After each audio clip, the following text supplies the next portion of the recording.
I'm gonna blow your mind. The 3 things that help my life improve the most are free and accessible everywhere.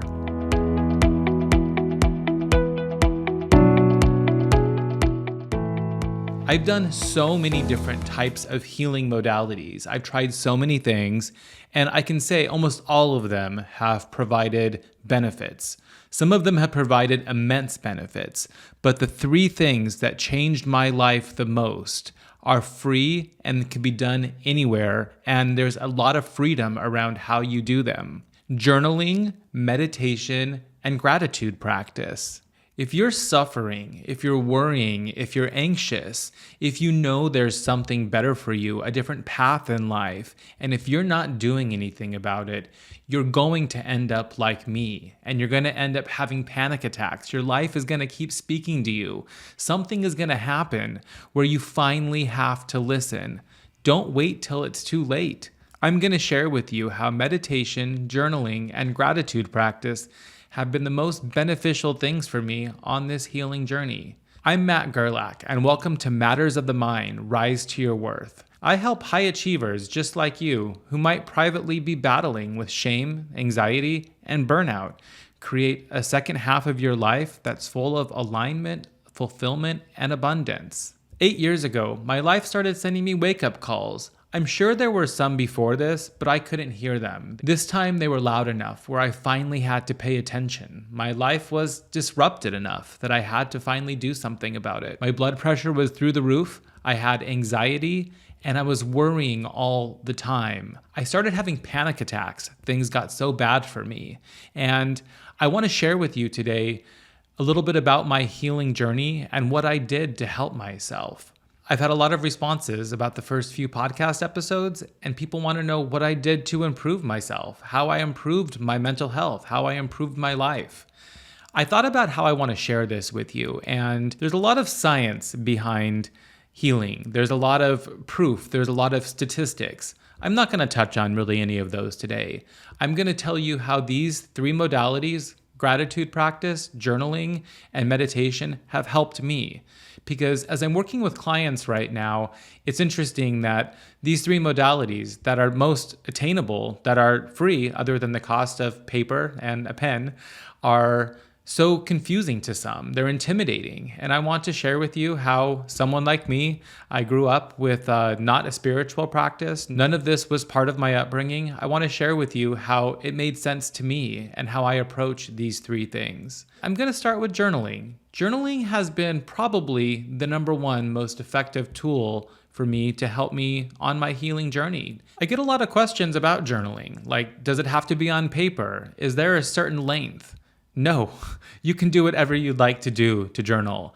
Journaling is more, at the beginning at least, for me, it was more about getting my thoughts out of my head and getting them on paper. When my worrying has become disruptive, or when I'm suffering from anxiety, or I feel distress because I can't sleep, generally what I'm trying to do is quiet my mind.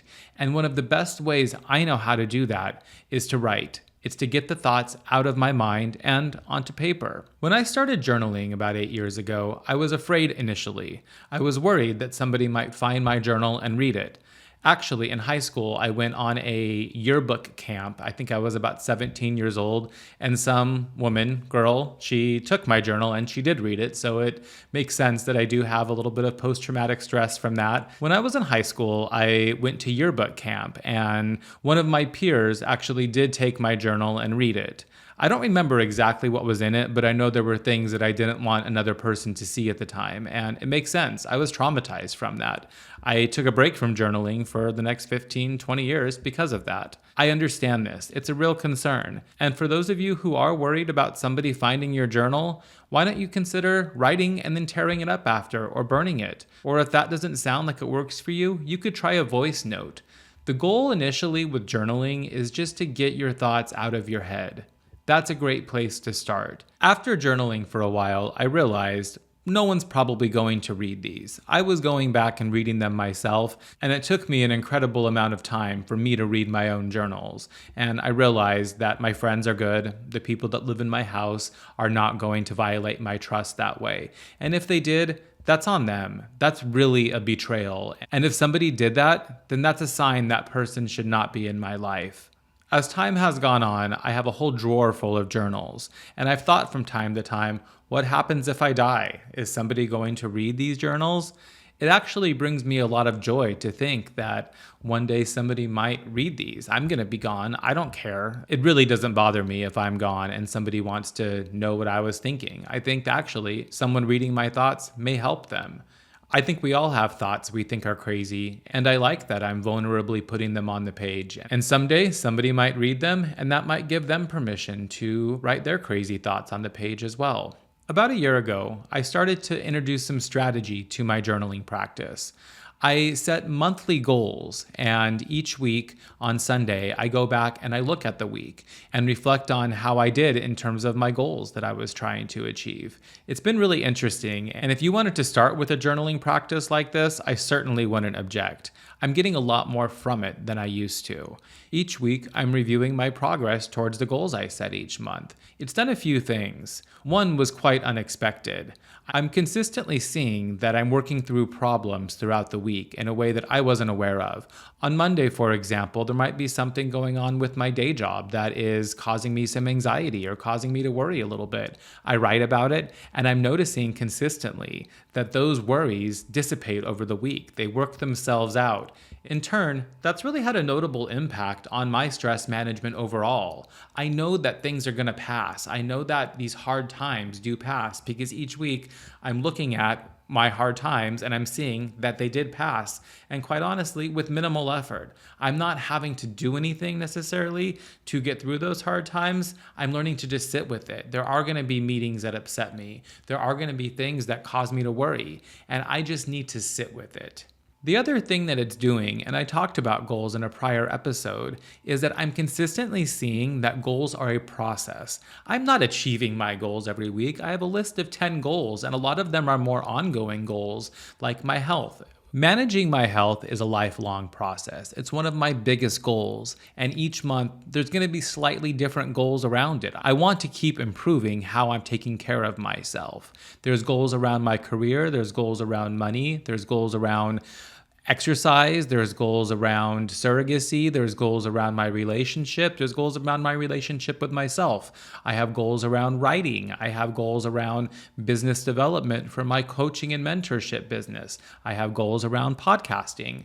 And you know what? I'm doing my best. And this has actually helped me so much in just seeing that these goals are things that we set for ourselves. And by setting these goals each month, I know where I'm aiming. I know what I'm trying to achieve. And it's helping me be so much kinder to myself and forgiving to notice that despite all the discipline that I'm using in my life to achieve these goals, I'm not always getting there, and that's totally fine. Journaling has just turned into a time for me each day that I sit down and I write whatever I want to. Sometimes I do only write half a page. Sometimes it ends up being 5 pages.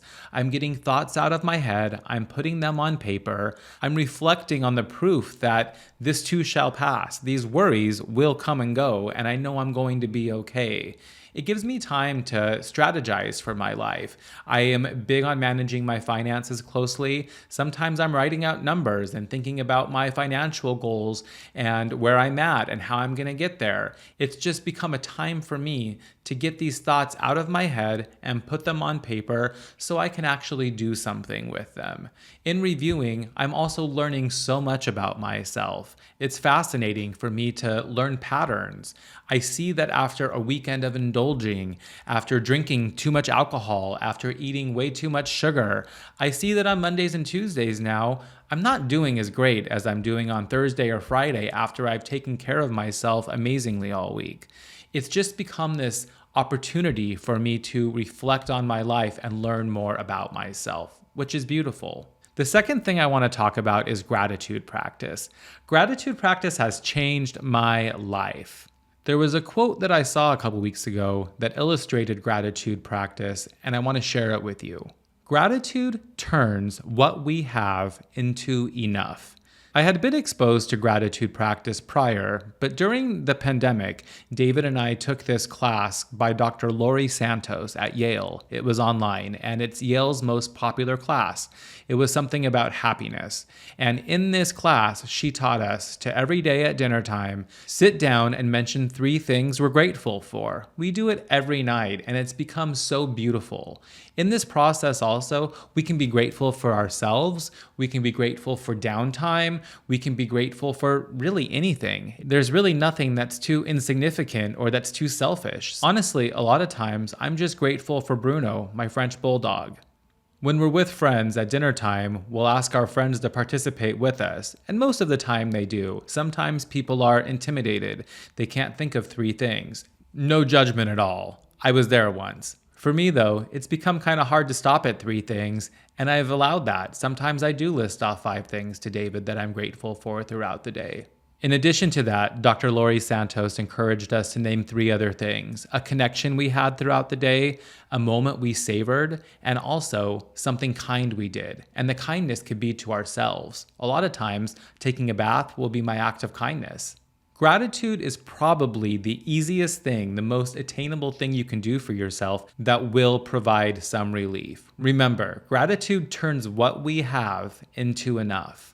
That could be the weather today. It could be the breath in our lungs. It could be somebody saying something nice to us. It could be our dog's fur, our cat's fur. It could be our partner. It could be a haircut. It could be anything you want it to be. Gratitude is amazing because it's available anywhere and it costs nothing, and it's something you can do really, really quickly as well. I invite you to do this when you're with your friends or your family members or your partner, because it adds some substance to the conversation at dinner time rather than just talking to whoever we're eating dinner with about our days. I've never met anybody who's practiced gratitude and not felt better after. If it's not 3 things, then just say 1 thing. Now in the morning, before I get out of bed, I do think about all that I'm grateful for. A good night's sleep, the weather, Bruno sleeping next to me, David sleeping next to me. The point is, there's always something to be grateful for. And the more we get ourselves into that place of gratitude, the more we're getting ourselves out of worry and out of anxiety and out of the dissatisfaction we feel for the inevitable parts of our life that aren't perfect. We all have parts of our life that we want changed. We all worry about things, but gratitude turns what we have into enough. I would encourage you to try it out, and I'd love to hear from you what you think about it. The third tool I'm going to talk about today is meditation. I know what you're thinking. If you're not already meditating, you're probably saying to yourself that meditation is not for you, or that your mind is too busy to meditate. We've all been there, and I want to be clear on this, and this is what I was mentioning earlier. I'm going to talk to you about meditation and how it affects me. There's so much science behind this. It rewires our brains, all that good stuff. You can read about it elsewhere. I'm going to talk to you about what meditation does for me.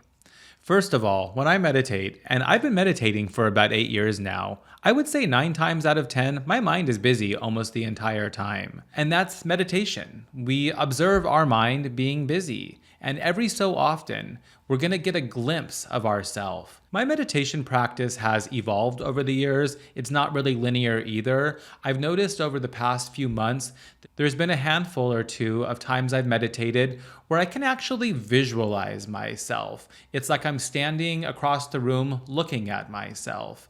And it's kind of beautiful. I witness myself. I witness myself with anxieties and worries and things going on that are causing my mind to be busy. I witness myself taking that time to try to calm it. I witness myself taking the time to improve my life by meditating.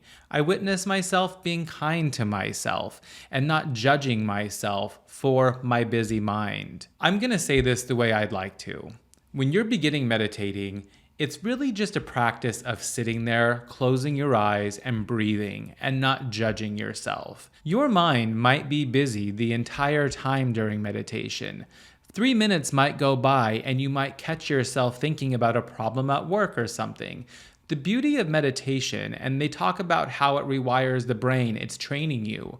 But what you're doing during this meditation is you're realizing your mind is busy. You catch yourself thinking about the problem sometimes, and then you bring your attention to your breath. You take your attention away from that busy mind, and you realize that for that very split second, you are able to find relief. There's a lot of different ways you can do meditation. If you're just starting your meditation practice, let go of expectations. Even just sitting there with your hands in your lap and your eyes closed in silence for 1 minute straight and just breathing the best you can, that's meditating and it's doing something for you. I've been meditating for a long time and still generally I only meditate for about 10 minutes. Sometimes I'll use the Calm app. The daily Calm is something that me and David enjoy doing. When I'm doing it alone, I can just do it silent and I might put a timer on for 12 minutes, 15 sometimes, and I'm just sitting there and breathing. And I don't have any expectations of anything to happen. Nothing is noticeably happening. I just catch my mind and it's thinking, and then I bring my focus back to the breath. And that's really it for me. Meditating can have positive impacts on our stress management, on sleep, on blood pressure, on so many different things. I'm not exactly sure how that all works. Taking that time, whether it be 5 minutes, 10 minutes, or even 1 minute, it makes me proud. I am seeing the progress in that I am devoting time to get out of my head and to try my best to calm myself down. And like I said, I now witness myself, and I'm not really sure what that's about, but it's beautiful. I'm seeing myself trying to calm myself. I'm seeing myself trying to improve myself, and there's an element of compassion I have for myself when I do that, when I have that vision. When we're meditating, we're invited to focus our attention on our breath instead of our mind, and that allows us to calm our mind. Now, when I'm in bed and having trouble sleeping, I do the same thing. I focus on my breath. When something is happening that's making me worry or making me anxious, I'm focusing on my breath. When we're in times of distress, if we focus on breathing, we are going to feel relief, and meditation has helped me with that so much. Just let go of all expectations. You're sitting there, you're closing your eyes, you could put music on, you can listen to the birds.